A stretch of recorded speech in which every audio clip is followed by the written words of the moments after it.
Chapter 22, Clever Quotient. The video had gone well, and the surveys were completed and handed in just before the end of the school day. Mr. Badule was checking them over at his desk while the students were getting their things and heading off for home. As the last of the students left the room, he looked up to see the group gathered at the back table waiting for him. On his way to join them, he closed both hallway doors. Sitting at the remaining open spot, Nav surveyed the folks at the table. On one side were Albec, Blaze, and Caleb, all lined up in descending order of maturity and height. The resemblance was unmistakable. To Nav's left there was Grampy Rick, sitting with his grandchildren, Grace and Asher. Across from him, with the know-it-all smile, was his older self Fan. "What a crazy turn of events," Nav murmured. "As you have probably already guessed, I'm the older version of Blaze as well as Caleb," Albec began. The names Blaze and Caleb were already taken, so I had to start playing with rearranging letters again. I thought I might as well come up with an A name. That way we would have an A, a B and a C in the family. I liked the sound of Albec, and more importantly, so did my wife. "You can call me Al if you like. I know my arrival here today probably comes as a surprise to most of you. Well, all of you, actually.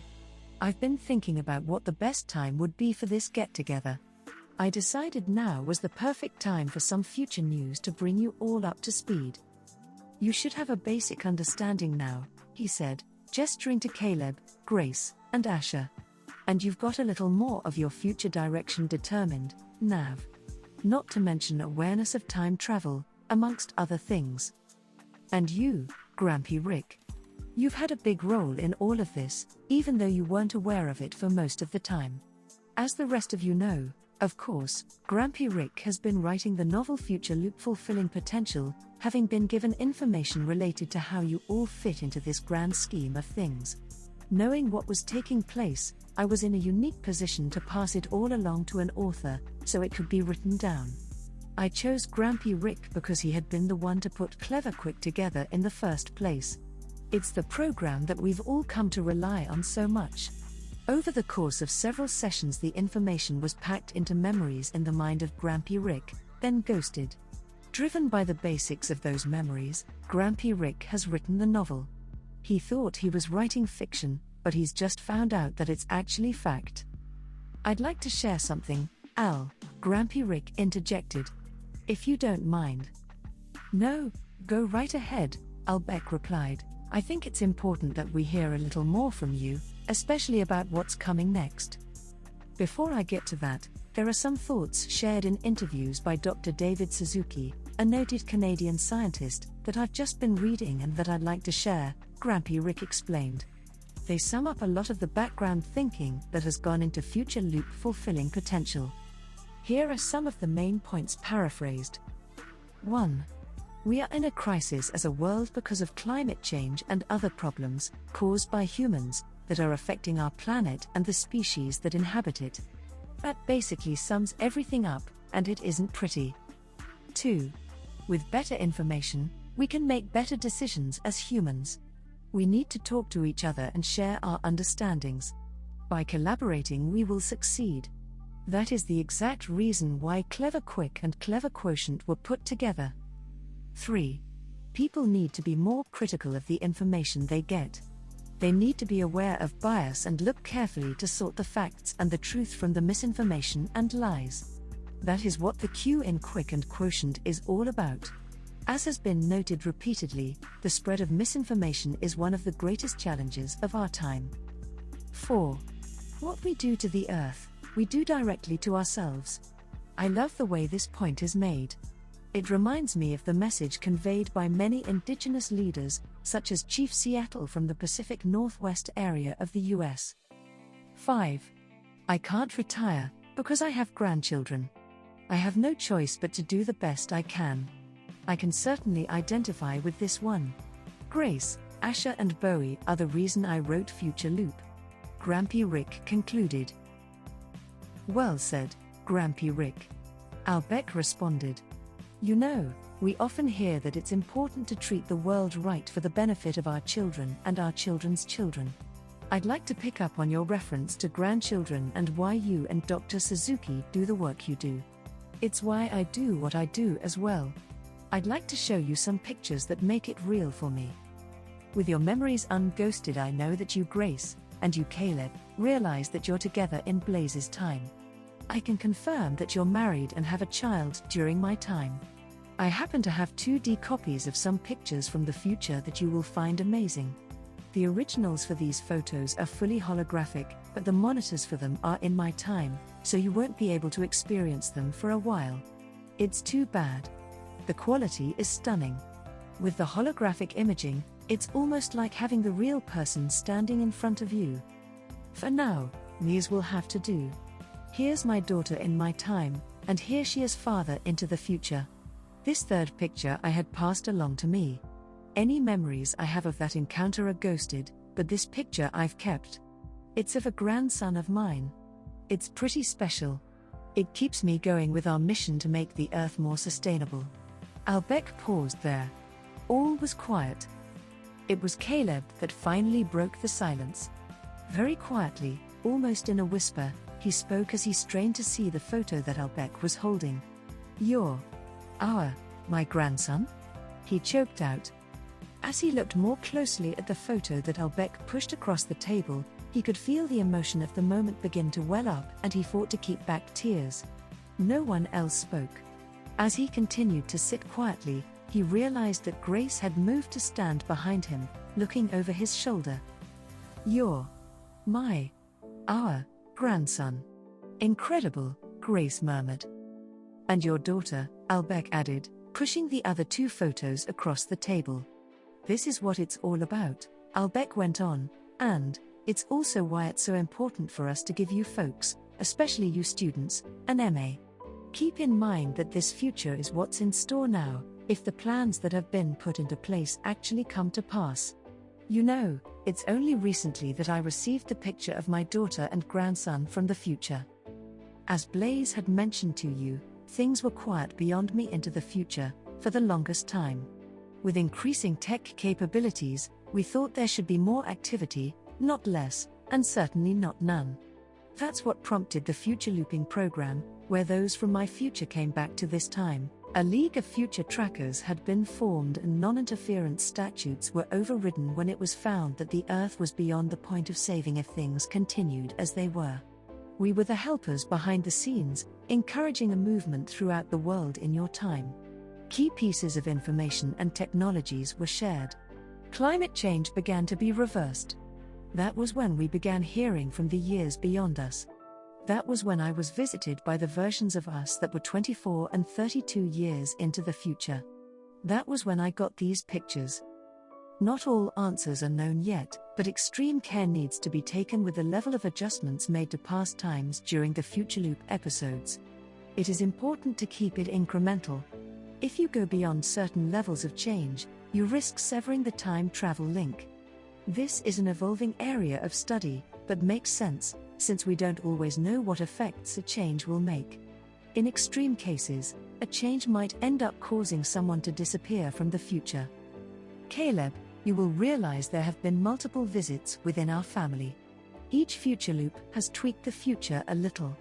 It's hard to keep track of all the variations that rewrite what becomes of us in the future.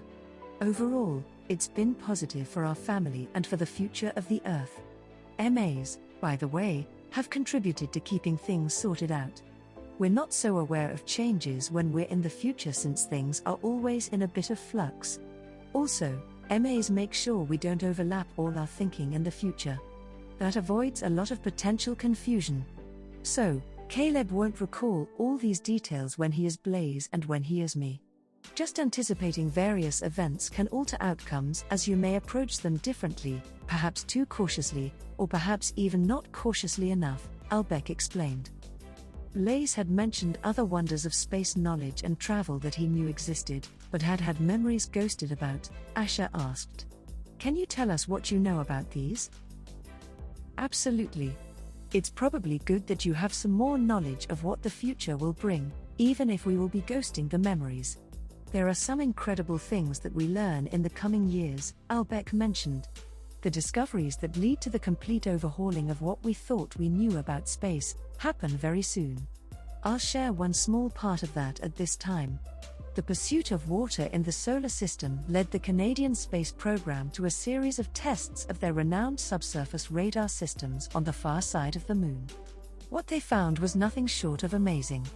Not only did they discover a deep water reservoir, but they also detected numerous anomalies below the surface of the Aitken Basin on the far side of the Moon. There appeared to be a series of sub-lunar box-shaped caves.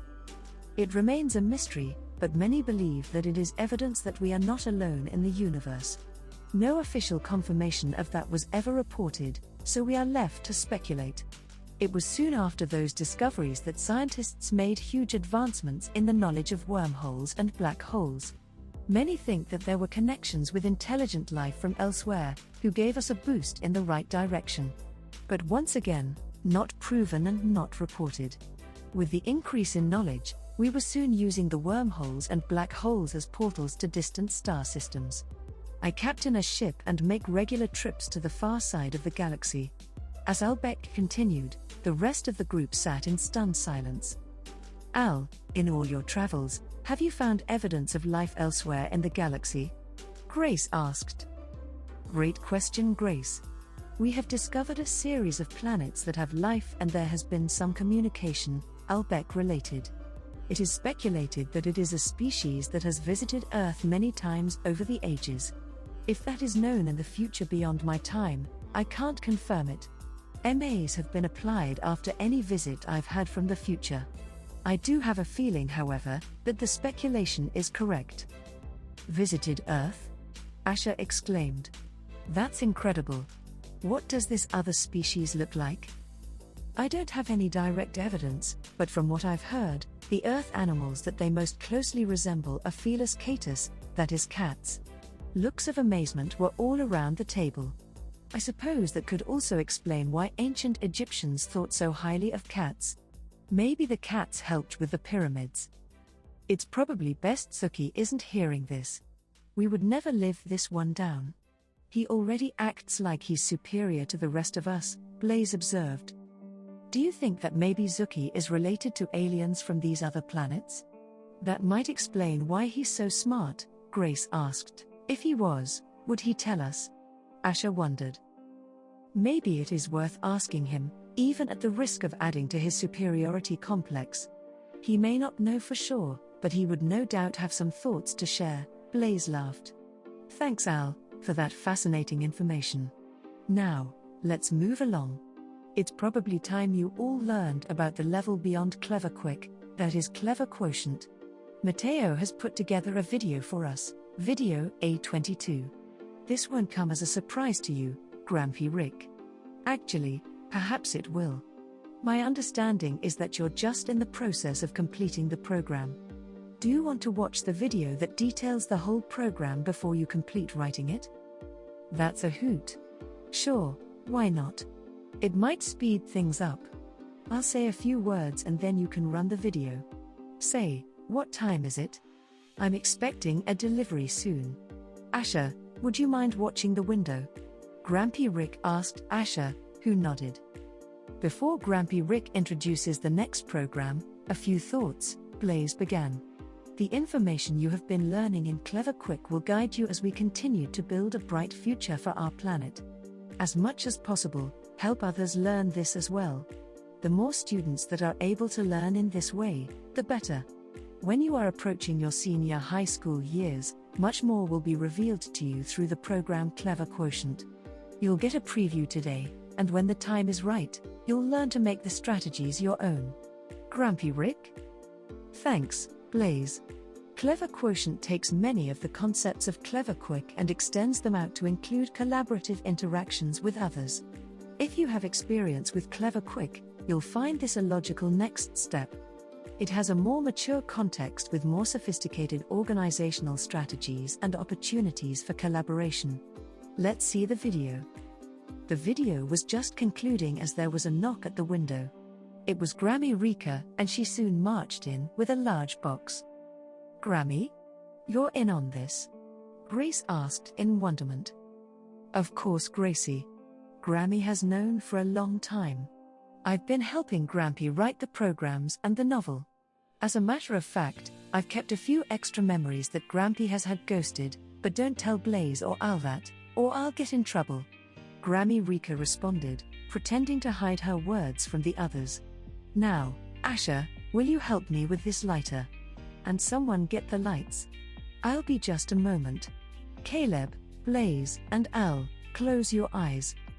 In moments, Grampy started everyone in a rousing chorus of happy birthday to Caleb, Blaze, and Albec. Within days they would be turning 13, 21 and 29, respectively. Grammy's pyramid cake was placed on the table, and everyone marveled at her artistry. Well, that and the large quantity of candles. The cake was a huge 3-sided pyramid. With names and candles cascading down each side, it made for quite an impressive display. Wow, that adds up to 63 candles. Almost the number I'll need for my birthday, Grampy Rick noted. Say, Grammy, don't throw these out, we can reuse them. Cake was distributed and the meeting came to a conclusion on a very high note. There was great enthusiasm and optimism for the fate of the world. With much to protect, the appropriate MAs were applied. Albec did point out that not all memories were going to be ghosted. This was especially the case for Nav, Grampy Rick, and Grammy Rika. You are going to be folks that Caleb, Grace and Asher can rely on for help about the roles they are working toward in the future. We appreciate your willingness to be part of this. You're the ones who will help our young people make wise choices that will ultimately lead to a sustainable planet for many, many years to come. Grampy, how does FutureLoop Fulfilling Potential end? Grace asked. End? I don't believe it will ever end. I'm writing the last part, chapter 22, right now, Grampy Rick confessed. But it's not really an ending. I would say it's more of a beginning. I know that there is far more to the story, and if things go the way we hope, there will no doubt be more books to write. Of course, when future looping is involved, you never really know when one thing ends and another begins, do you? Oh, and one more thing, Grampy Rick said, flipping open the screen of the reader portal and addressing all of those gathered online. Look closely into this flashing light pen that Albec is holding up. You absolutely can't leave here with all your memories intact, just the ones about Clever Quick. You can keep those. As all the readers leaned forward, the pen was raised and there was a blinding flash and a high-pitched squeal. Then all the readers went about their regular days, but in smarter, more considerate and conscientious ways.